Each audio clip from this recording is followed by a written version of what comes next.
আপনাদের মধ্যে এখনও অনেকেই আছেন যারা কেউ বলেন শনিবার চুল কাটতে নেই, কেউ বলেন বৃহস্পতিবারে চুল দাড়ি কাটতে নেই, আবার কেউ বলেন মঙ্গলবারে চুল দাড়ি কাটতে নেই। আপনাদের মধ্যে কারা কারা এটা মানেন একটু বলবেন প্লিজ। আমি তাদের জন্য একটাই বলতে চাই, এটা 2025 সাল, প্রায় সারা পৃথিবী জুড়ে আর্টিফিশিয়াল ইন্টেলিজেন্সের যুগ একটা চলে এসছে।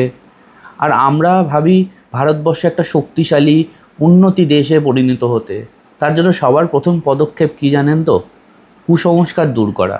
সে যে ধর্মেই হোক না কেন, হিন্দু, মুসলিম, খ্রিস্টান, বৌদ্ধ।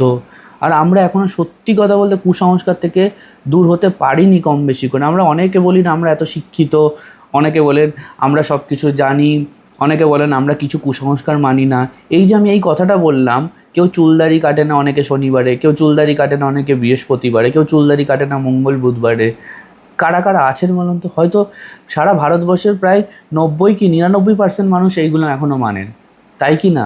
যদি আপনারাও মানেন প্লিজ একবার কমেন্ট করুন বা লাইক করে জানান কে এইসব কুসংস্কার এখনও অবধি মানে।